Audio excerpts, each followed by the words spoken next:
si se humillare mi pueblo, sanaré su tierra. Aquí comienza su programa, Aprendiendo de Gobierno Civil Bíblico. ¿Te has preguntado cuál es la forma de gobierno correcta propuesta en la Biblia para una persona, una familia y una nación? Tus respuestas aquí con el doctor Ricardo Molina, director de la Facultad de Educación de la Universidad de las Naciones en Bucaramanga, Colombia. Bueno, les damos un cordial saludo, bienvenida para todos nuestros oyentes, para cada uno de los seguidores de nuestras redes sociales. Un especial saludo para las personas que nos escuchan a través de este medio, Busco en Ti Radio Online, porque recuerda que donde estás no es el final.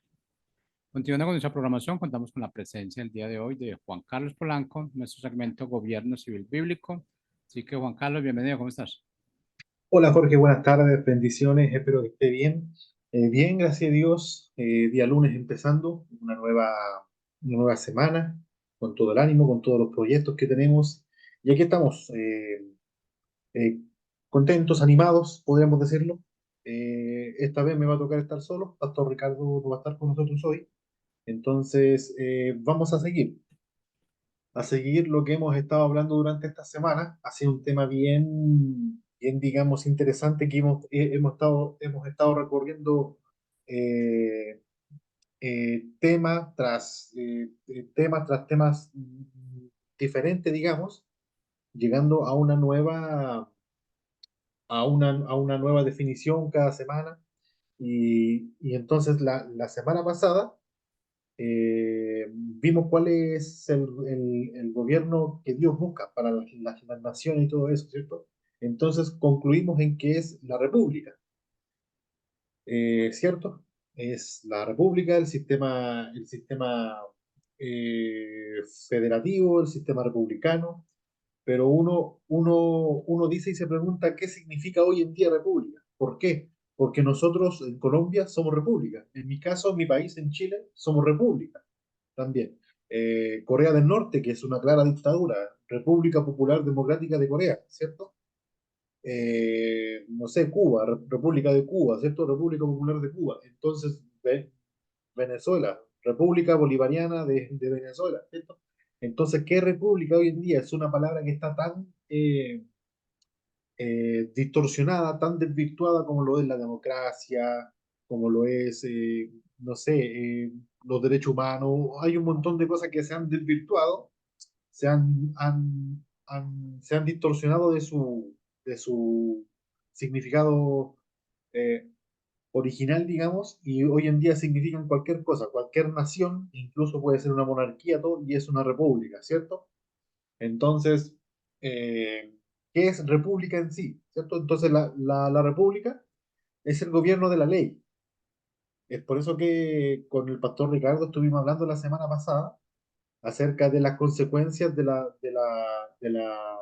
democracia en sí, ¿cierto? ¿Qué es lo que pasa cuando nosotros le damos la autonomía total de hacer lo que quiera, de hacer las leyes, todo al hombre, al pueblo, ¿cierto? El pueblo en su limitación, en su mente limitada, no es sabio, para nada, todo lo contrario, el hombre siempre tiende a pecar, siempre tiende a corromperse. Si tú le das un puesto de poder, obviamente el hombre se va a ver ahí rodeado de tentaciones y el hombre va a caer, ¿cierto? Muy bien intencionado puede ser, aún así, si el hombre tiene buenas intenciones, si no roba, si no miente nada, si el modelo de gobierno no es el correcto, no es república, el hombre va a terminar haciéndole un daño igual a la sociedad, ¿cierto? Porque está usando un método errado para la función que debe cumplir. Entonces, si me permiten compartirles algo,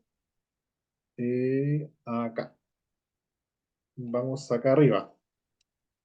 El origen de la República tiene podríamos decirlo, de la República moderna, la de los Estados Unidos, porque antiguamente se podría hablar de República en el Antiguo Testamento, ¿cierto? Era un pueblo que seguía la ley de Dios y no la cambió para nada, le hacían caso a la ley de Dios. Después en la ley, en Deuteronomios, y ahí podemos ver cómo se formó la primera república constitucional, ¿cierto? Que era una nación que aunque tenían reyes, ¿cierto? Porque después eligieron reyes, pero antes, cuando estaban los jueces y todo ello, se regían bajo una constitución, y esta constitución fue hecha por el corazón, a través del corazón de Dios, ¿cierto? Escrita por Moisés, la ley escrita por Moisés en sí, y después, a partir de estos 10 puntos, sacaron de estos 10 de estas 10 leyes, de estos 10 mandamientos civiles, porque los 10 mandamientos son mandamientos civiles. Obviamente dentro del mundo eclesial y todo eso debemos tenerlo en cuenta porque son dados por Dios, pero son mandamientos que son para el gobernador, para el rey, para el presidente, son para el mundo civil, no son para el mundo eclesial, digamos, ¿cierto? Y los profetas eran personas que estaban al lado de los reyes. El rol de ellos era exhortar y era guiar al rey por buen camino, digamos, y en caso si éste se desviaba o desobedecía la ley, el profeta tenía que estar ahí para acusarlo, para decirle las cosas mal que estaba haciendo. Bueno, pero el profeta era una persona que estaba al lado del lado civil, era una persona que estaba no estaba en el templo, para eso estaban los sacerdotes, pero el profeta estaba en el lado civil, estaba al lado del rey para guiarlo, para que gobernara bien a su pueblo, ¿cierto? Entonces podemos hablar de república en ese punto, eso es una república hebrea, podríamos hablar.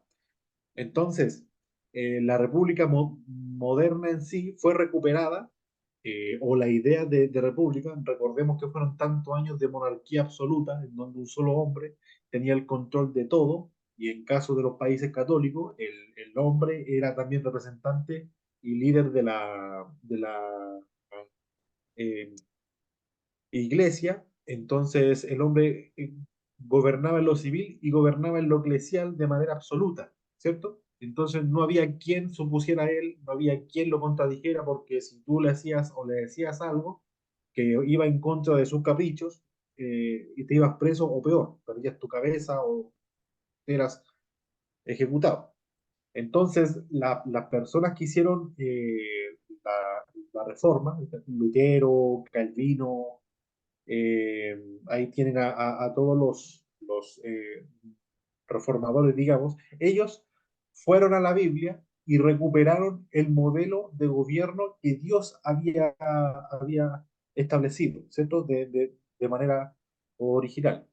Entonces, podemos ver que la libertad que Dios nos dio es en contra de la tiranía, en contra del despotismo, en contra del poder concentrado, y podríamos decir que es como las bases para la república en sí, ¿cierto? Aquí hay una historia para que sepan de dónde viene esta idea, porque este documento es uno de los más importantes de la reforma, digamos. Aquí dice, en el año 1538, las autoridades de Ginebra, en Suiza, deciden echar a Juan Calvino, ¿cierto? Y a sus amigos, a sus colaboradores, porque consideraron demasiados extremos. O sea, los suizos querían reforma, pero no querían tanta reforma. O sea, consideraban que Calvino era muy extremista a la hora de volver a la Biblia y todo eso, ¿cierto? Entonces, cuando los líderes de Suiza, de Ginebra, echan a Calvino y a la gente de la Reforma, la echan de Ginebra, que ya no necesitaban su ayuda, ya no los querían, eso envió una señal, digamos, a la Iglesia Católica, y la Iglesia Católica envió a un cardenal, a un hombre de cargo importante, para mandar decirle a Suiza que vuelva a los amados brazos de la Iglesia romana, de la Iglesia Católica, ¿cierto?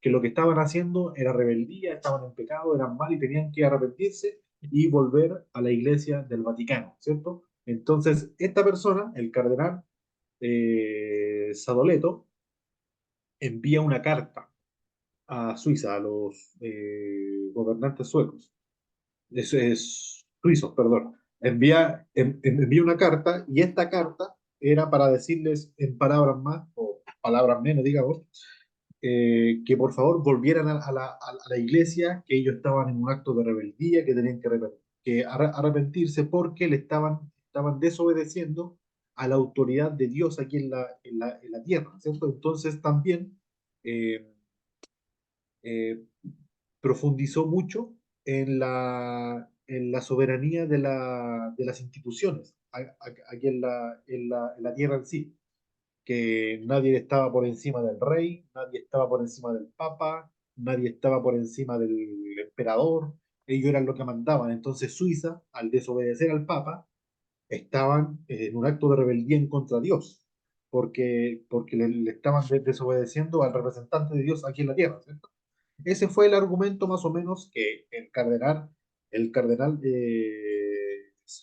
Sadoleto le da a los suizos, ¿cierto? Entonces, los suizos, ya con reforma en su mente, con reforma en su corazón, olían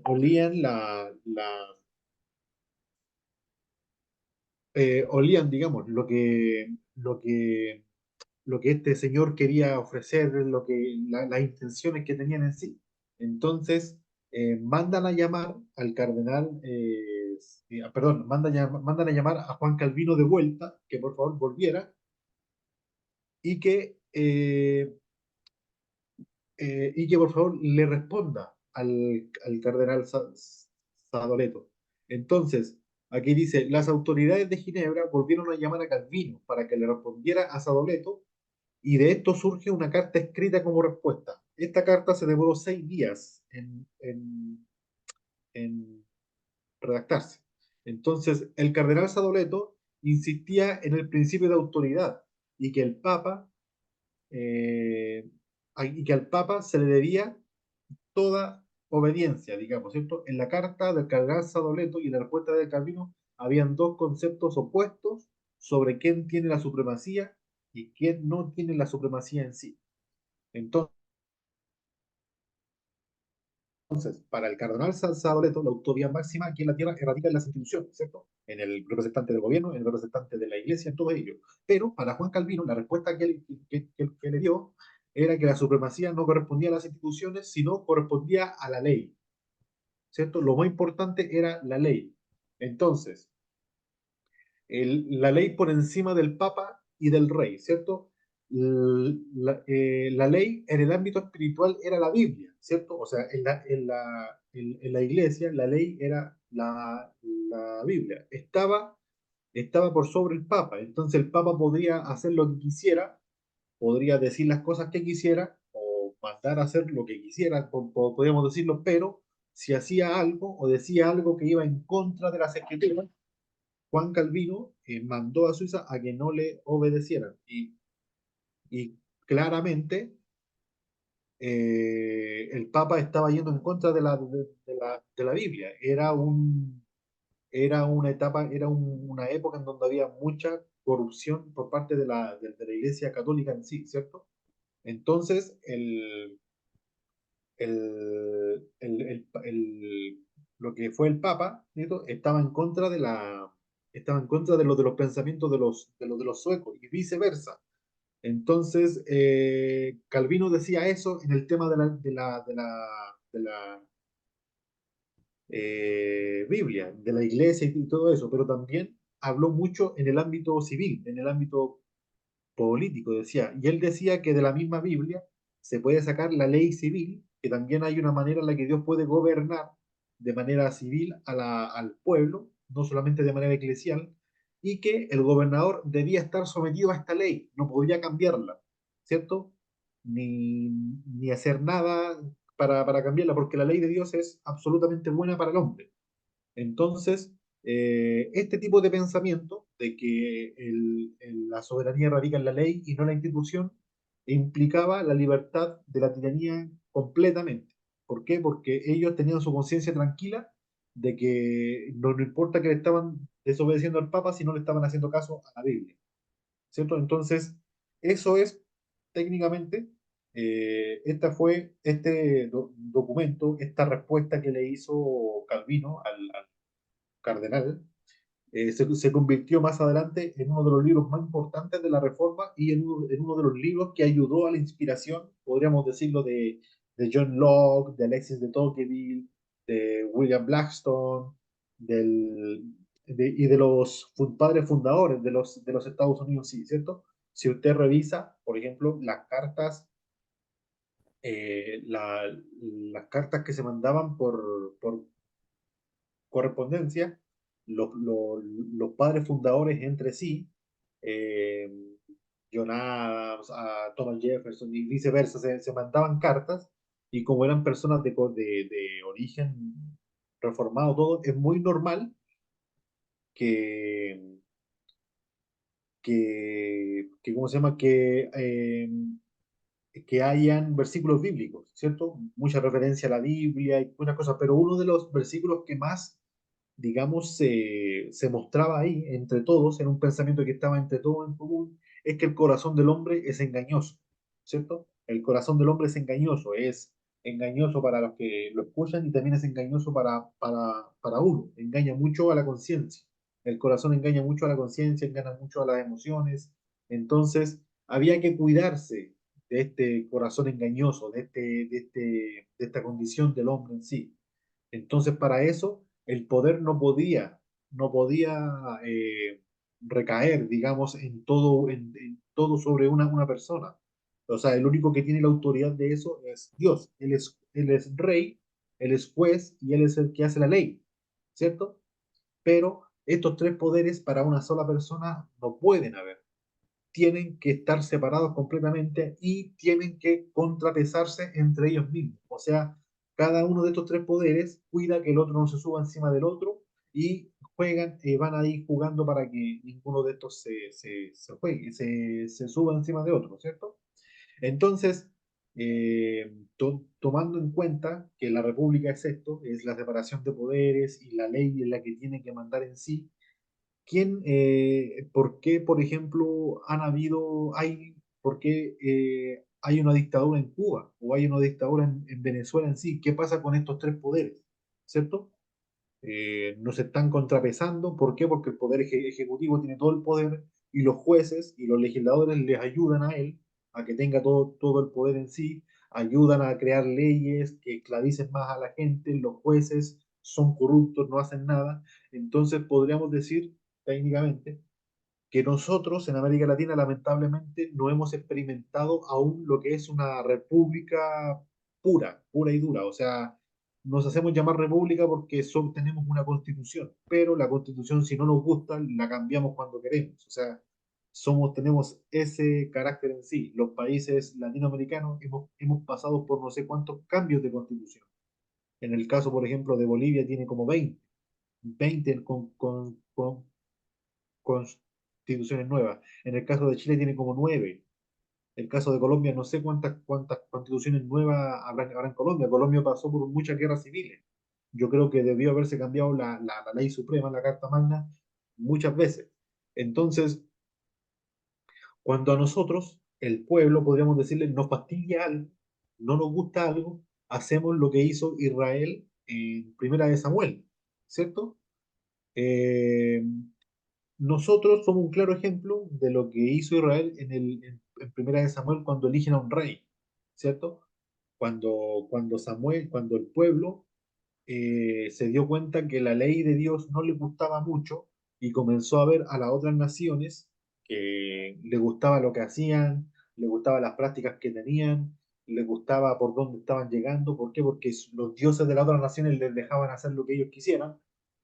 Entonces el pueblo de Israel quiso levantar a un rey, quiso, quiso, quiso levantar a un rey para que este rey, digamos, se gobernara a la gente y aún así, y que de cierta manera desechar la ley de Dios.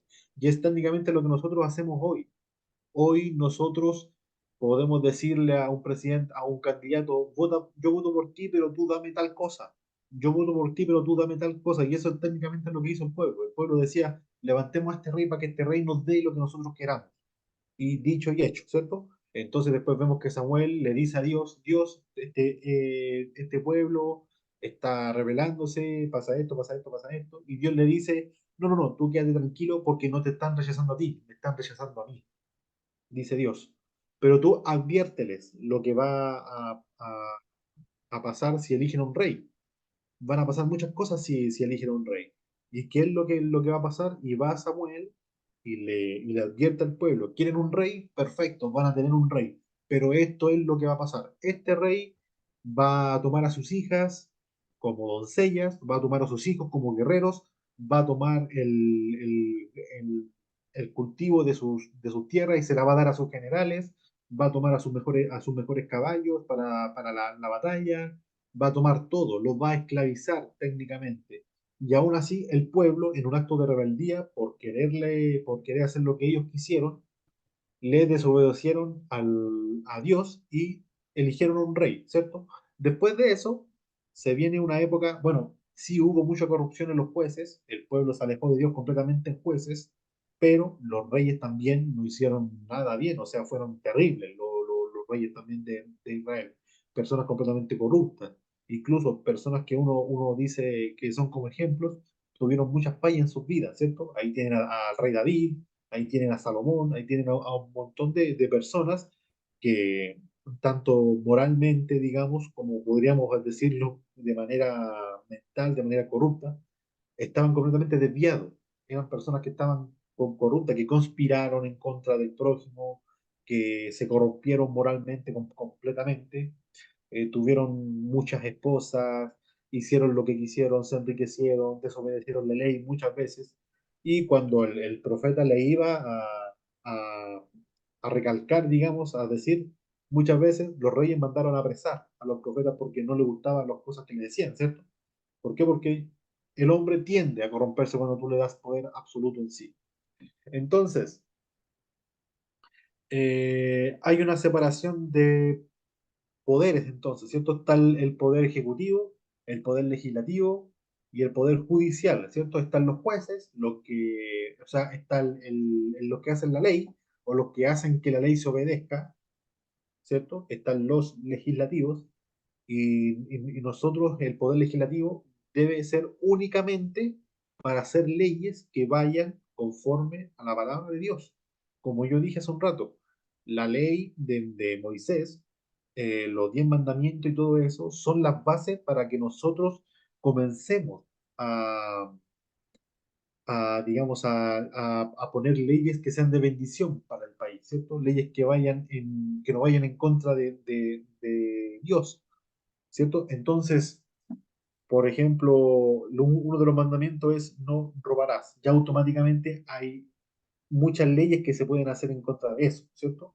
Dios también aplica castigos proporcionales al, digamos, al crimen que se cometió y todo eso, la manera en que la persona debe pagar el crimen. También la Biblia especula eso, ¿cierto? Entonces, estas personas que son los legisladores deben legislar, hacer leyes que sean conformes y alineadas a lo que la palabra de Dios dice, ¿cierto? Y están los jueces también, están los jueces que son los que aplican esta ley, son los que hacen que la ley se cumpla, ¿cierto? Y también está eh, el poder ejecutivo, que el poder ejecutivo también sirve también como para poder cuidar que los ciudadanos obedezcan a la ley en sí, ¿cierto? Es como este gobierno que puso encima de todo. Entonces, estos tres poderes deben estar separados y como yo dije hace un rato, deben contrapesarse entre ellos mismos. Entonces aquí yo puse, lamentablemente, perdón, en América Latina no hemos vivido plenamente lo que es una separación de poderes de manera plena. Plenamente de manera plena, perdón, ahí valga la redundancia. Y es que no consideramos el estado pecaminoso del individuo y su tendencia a corromperse. Por otra parte, los países reformados tienen una visión pesimista del individuo, ¿cierto? O sea, los reformadores desde un principio fueron así, fueron pensando, el hombre es corrupto. El hombre es corrupto. Ya yo hablé acerca de las cartas que se enviaban y el versículo que más hablaba era ese. El corazón del hombre es engañoso, el hombre tiende a pecar, tiende a hacer esto. Entonces, en ningún momento en los países reformados o en los países o en los Estados Unidos, o podríamos decirlo también, se le confió el poder absoluto a una sola persona. Ellos sabían desde el principio que el poder debía ir separado, ¿cierto? Esto creó una desconfianza a la hora de confiarle el poder constitucional tan grande a una sola persona, ¿cierto? Por lo tanto, el poder tenía que dividirse y controlarse para que una sola persona no acumule tanto poder y acabara en tiranía, ¿cierto? Entonces, aquí podemos ver que hay tres maneras de gobierno, ¿cierto? Está el gobierno externo, que son las tiranías completamente. No, perdón, el gobierno, perdón, está el extremo que es el humanismo, perdón. El humanismo parte de la preposición de que Dios no existe. Entonces, si Dios no existe, el individuo es el soberano. Cuando el individuo es soberano, ¿qué es lo que pasa? Hay anarquía. ¿Por qué? Porque aunque el hombre se crea muy sabio, el hombre se crea muy prodigio para hacer leyes, todas las leyes que va a hacer van a ser malas. Son leyes malas, ¿cierto? Entonces son leyes que tarde o temprano terminan por desarmar la institucionalidad completa de una nación, ¿cierto? Y terminan en anarquía. No hay un control civil. En lo que estamos viendo, por ejemplo, aquí en Colombia, por ejemplo, no hay control civil. La gente no tiene derecho a defenderse en caso de que le roben y si se defiende va a pagar él peor que el ladrón en sí.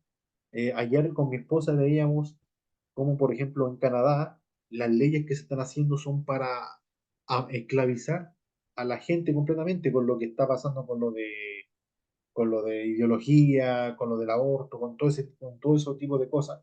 El gobierno de Canadá se convirtió literalmente en una dictadura multicolor, en una dictadura arcoíris, unicornio.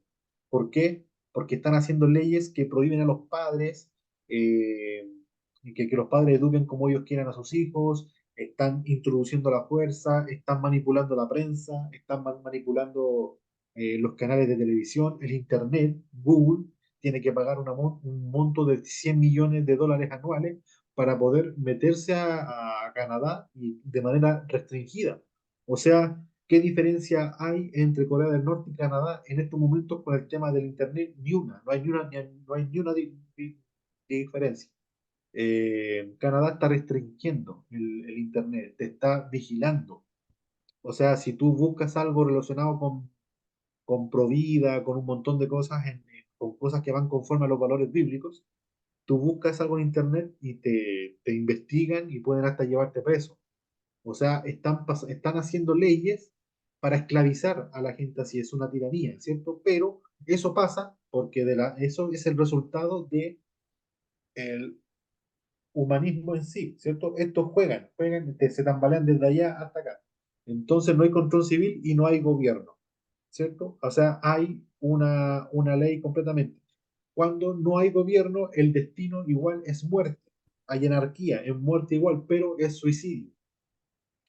Bueno, entonces el otro extremo, que es el animismo, tampoco existe, hay un Dios para ello, pero Dios está representado en un ídolo. Esta persona puede ser un líder religioso, un líder político, un ente, un Dios cualquiera, la naturaleza, el cosmos, la Pachamama, el Estado. Los comunistas son animistas, ellos no son ateos, ellos creen que el Estado debe proporcionarles todo. El otro día yo debatía con un comunista y le decía, pero ¿qué es lo que es el Estado para ti? Y me decía, es ese ente, con la mano hacia arriba, es ese ente. Yo le decía, yo pensaba que tú eras ateo. Me decía, no, si yo soy ateo. Entonces, ¿qué es el Estado para ti? Porque el Estado parece que es un ser supranatural que está por encima de nosotros, cuidándonos y todo eso, y es mentira. El Estado es una institución que está llena de personas que buscan intereses propios. Es por eso que la ley debe ser para limitar a esas mismas personas. De hecho, nosotros por eso tenemos una constitución que nos defienda ante el Estado. Si el Estado somos nosotros, no haría falta una constitución, porque no nos dañaríamos nuestros propios derechos ni nada de eso. Es por eso que el gobierno debe ser limitado, ¿cierto? Entonces, en un extremo animista, el Estado es soberano, y cuando el Estado es soberano, pasa lo que está pasando en Canadá ahora, que hay tiranía, ¿cierto?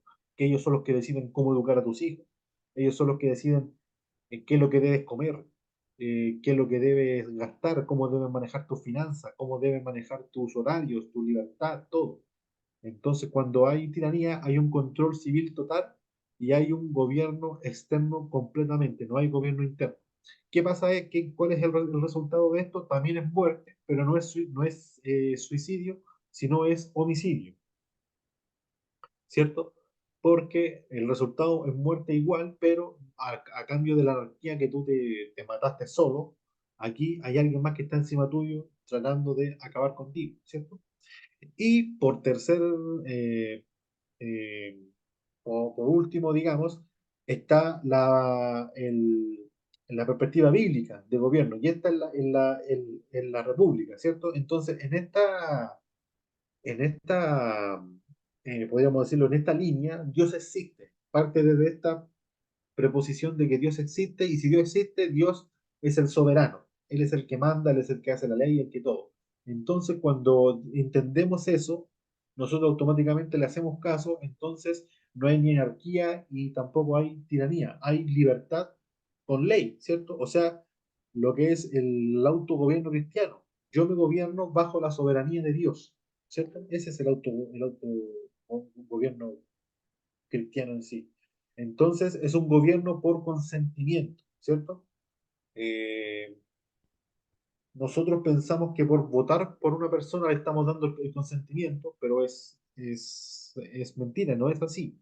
Nosotros le estamos dando la autoridad muchas veces a una persona para que gobierne en sí, pero nosotros debemos darle la autoridad siempre y cuando esta persona obedezca bien la ley, haga bien su trabajo.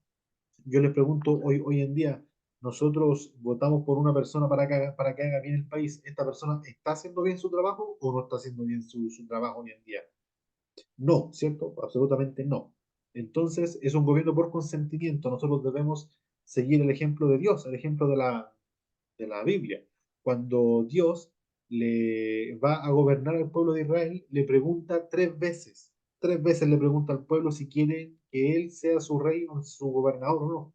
Y el pueblo las tres veces elige que sí, dice que sí, que Dios lo gobierna. Entonces, es un gobierno por consentimiento, podemos decir que es un contrato, es un trato. Yo voluntariamente decido someterme a ti si tú cumples con estos estatutos. Si tú no cumples con estos estatutos, yo tengo el derecho a romper este contrato y a sacarte de esa posición de poder y poner a una persona que sí esté dispuesta a cumplir la ley.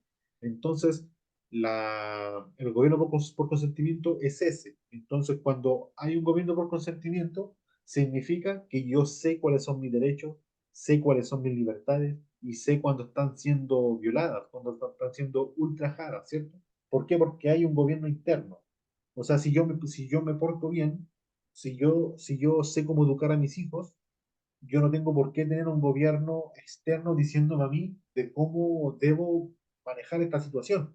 El gobierno no tiene ni una autoridad, digamos, sobre el rol de los padres acerca de sus hijos. Lo único que puede hacer, el único caso en el que se puede meter, es en el caso cuando los niños están sufriendo algún maltrato, ¿cierto? Y lo único que puede hacer es intervenir, quitarle a estos niños y dárselos a una familia que sí los quiera cuidar, que sí los quiera bendecir, pero ni siquiera para hacer un orfanato estatal está para el gobierno, porque el gobierno no está para eso, y si se ha intentado ya ha salido mal, ¿cierto? Entonces el gobierno civil no se puede intervenir en nada. ¿Por qué? Porque yo soy lo suficientemente autogobernado como para ponerle estas trabas al gobierno y decirle, hasta aquí llegas. ¿Por qué? Porque a partir de acá es responsabilidad mía. La familia es mi responsabilidad. La iglesia tampoco es tu responsabilidad, ¿cierto? La economía es mi responsabilidad. Yo sé cómo manejar la economía mía. Entonces, si nosotros entendemos que Dios es soberano, entendemos que hay una ley, yo le voy a hacer caso a Dios, y por consecuencia el gobierno civil pierde ese poder, pierde la autoridad, la soberanía, esta soberanía grandota, suprema del gobierno se desvanece completamente. ¿Por qué? Porque yo no le hago caso al rey, sino le hago caso a la ley, ¿cierto? Entonces, debemos entender eso de cierta manera en sí. Entonces, cuando, por ejemplo, aquí,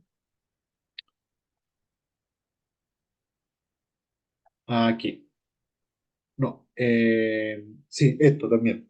Entonces, cuando nosotros entendemos eso, entendemos que Dios, digamos, en su infinita sabiduría, también va en contra de las personas que hacen mal su trabajo en el gobierno civil, ¿cierto? Aquí dice que, por ejemplo, estas personas que fueron reformadores, los que sentaron las bases para una república, todo eso, tampoco tenían en cuenta los pecados veniales. Para ellos no existían los pecados veniales, era pecado y punto, ¿cierto?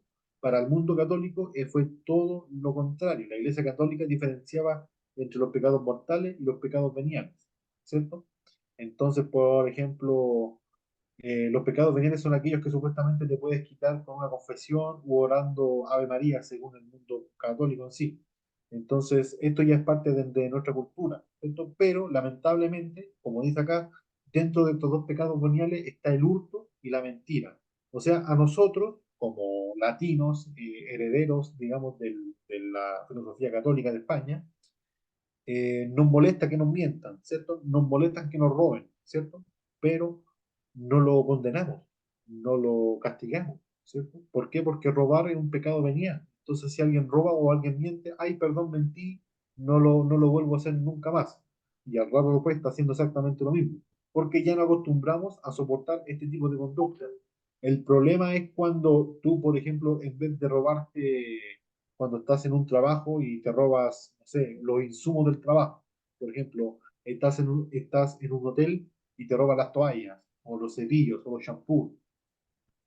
O estás en una fábrica, por ejemplo, de papelería y te robas los lápices, los clips, los papeles, un montón de cosas, los insumos. Pero es muy diferente cuando ya eres un político y en vez de tener acceso a este tipo de cosas, tienes acceso a una economía completa de una nación. O sea, ¿qué pasa cuando un ladrón a un gato le dejan cuidando un filete? O sea, le estás entregando el presupuesto de una nación a un ladrón, ¿cierto? Entonces, automáticamente los países se desmoronan porque este ladrón llama a sus amigos ladrones, conspiran, legislan para seguir robando, seguir estafando a la gente, ¿cierto? Quiero que me digan ustedes cuál es el factor común, o al menos los dos factores comunes que ustedes pueden ver en estas personas. Estos son los presidentes de América Latina. Ahí tienen al señor Petro, a Maduro, a Gabriel Boric de Chile, a Alberto Fernández, que fue el último presidente antes de Milei. Tienen a los de Centroamérica, a AMLO, al de Perú, al Castillo, el que está preso ahora, al tirano, al de Nicaragua, perdón. Entonces, ustedes dicen, ¿cuál es el factor en común que tienen estas dos personas? Es que los dos, en que todos son ladrones y son mentirosos. Hasta el momento, América Latina no se ha conocido ni un político que no haya mentido, que haya pasado digamos, su carrera política sin haber mentido. Porque para ser político, aquí por ley, digamos, podríamos decirlo que por, eh, por requisito, debe ser mentiroso. Las personas deben ser mentirosos. Y lo peor de todo es que nosotros sabemos que mienten, pero algo más peor aún es que les votamos igual, de todas maneras, ¿cierto? Porque nosotros estamos acostumbrados a eso, tenemos esa cultura, digamos, de la mentira, del robo. Entonces, es por eso que hasta el momento no hemos podido ser una república plena, porque elegimos a este tipo de personas en el poder eh, para que nos legislen y así de esa manera empiezan a robar a tajadas grandes. El caso de Chile, por ejemplo, se está sacando a la luz un caso de corrupción con unas fundaciones que va entre como más, podríamos decirlo, los 300 millones de dólares. Ahora es mucha plata que se está robando. Pero que ya vieron el caso de Argentina, Alberto Fernández junto a los Kirchner saquearon a Argentina completamente, dejaron a Argentina en la miseria, en la pobreza, ¿Para qué contar de Venezuela? ¿Para qué contar de Nicaragua? ¿Para qué contar de Perú? El hombre quería tomarse el poder, hacer un golpe de Estado. El Congreso peruano, gracias a Dios, no le tomó en cuenta y lo mandaron preso por un intento fallido de golpe de Estado y está preso el hombre. Entonces, nosotros debemos entender que la república no es lo que estamos viviendo hoy en día, ¿cierto? No porque le ponga república a un país delante significa que somos un país republicano, o porque tú vayas a votar, o porque tú pienses de tal manera, o porque tú pienses la democracia, significa que soy un republicano y yo pienso en eso. No, la república es obedecerle a la ley, ¿cierto? Obedecerle a la ley. Entonces, pero tiene que ser una ley buena, una ley que sea de beneficio para el hombre.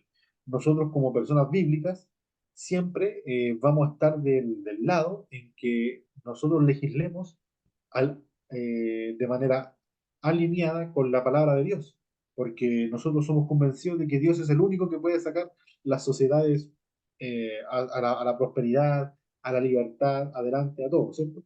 Entonces, por ejemplo, ¿qué es una república en sí? O algo más cercano a una república, aparte de los Estados Unidos, es una nación que fue parte de la Reforma en la Edad Media y todo eso, cuyos cimientos filosóficos están fundamentados en eso. Entonces, cuando para ti es más importante la ley que la Constitución, pasan este tipo de cosas que vamos a ver ahora.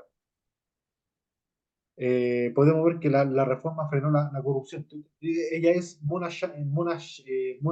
Sahlin. Ella tenía todas las condiciones para acceder al cargo de primer ministro en 1995 en Suecia, ¿cierto? Pero compró una golosina con los fondos públicos y debió bajar su candidatura. Y aparte tuvo que dimitir de su cargo por 10 años. Ella lo que hizo, estaba de aniversario y compró un paquete de chocolate y compró unas flores para su marido con los fondos públicos. O sea, gastó como $40, parece, por ahí, $40, con los fondos públicos. ¿Qué fue lo que pasó? El gobierno sueco la obligó, primero que nada, a devolver la plata, a pedir perdón, tuvo que renunciar a su cargo por 10 años y no pudo ser la primera ministra.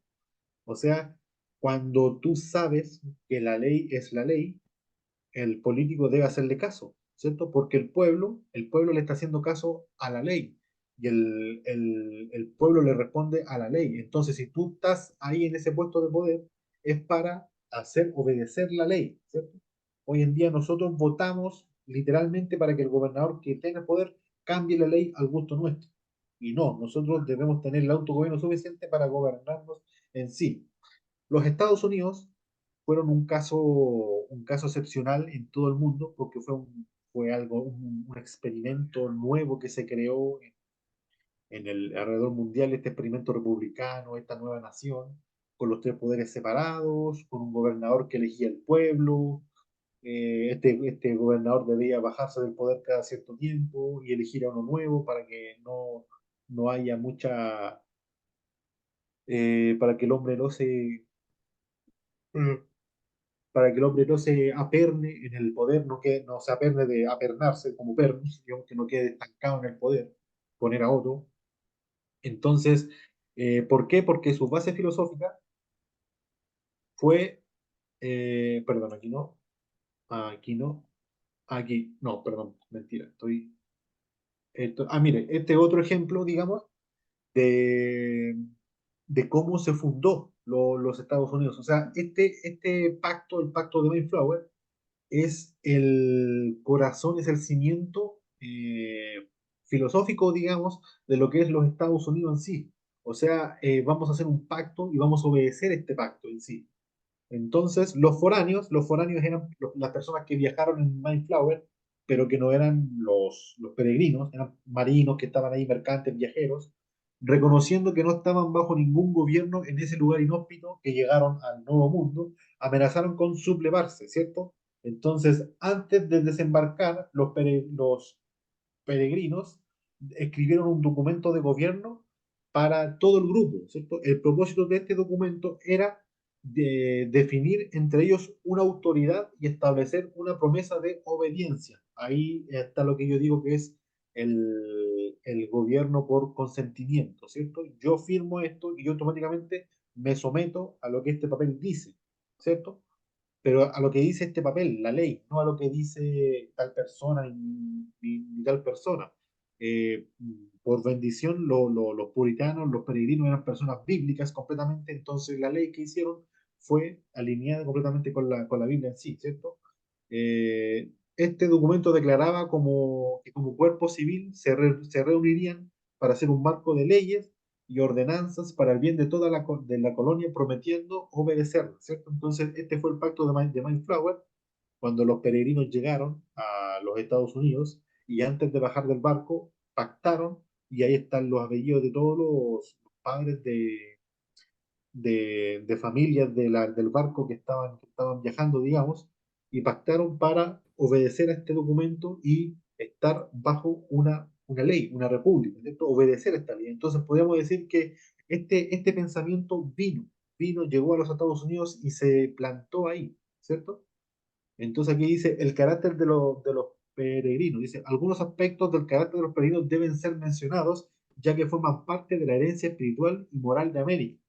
Adicional a la fe están la perseverancia, el autogobierno, lo que yo decía, la educación, el carácter emprendedor, la fidelidad, la caridad y la dependencia de Dios completamente. Todo este tipo de cualidades se vieron reflejadas en el pacto de Mayflower. Entonces, todas estas personas de carácter puritana, peregrinos, fundaron lo que son las grandes ciudades hoy en día en los Estados Unidos. Aquí tienen el caso de Virginia, que por el reverendo Robert Hunt, que fue mucho antes que llegaran los peregrinos, ya estaba establecida esta comunidad antes que llegaran los del pacto de Mayflower, los de Massachusetts, en 1620, y este es el caso de los pe- peregrinos, en Connecticut, en 1636, por el reverendo Thomas Hooker, en Rhode Island, también por el reverendo Roger Williams, en Carolina del Norte, por los cuáqueros, que eran un derivado de los peregrinos también, de los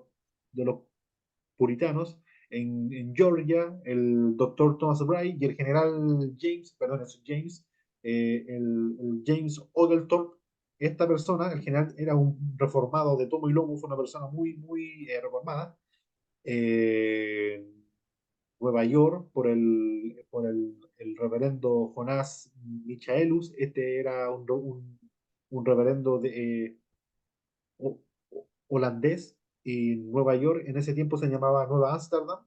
En Maryland por Lord Baltimore, que también era un re- reformado. Delaware por el reverendo John Campanius, y en Pensilvania por el cuáquero William Penn. Entonces, todas estas personas fundaron estas naciones bajo el mismo espíritu, podríamos decirlo, bajo la misma conciencia de república, de que hay una ley la cual deben obedecer en sí. Entonces, podríamos decir que los Estados Unidos fue lo más cercano a una república bíblica que hubo aquí en la tierra. Después, obviamente, que los que los hebreos en el Antiguo Testamento, digamos.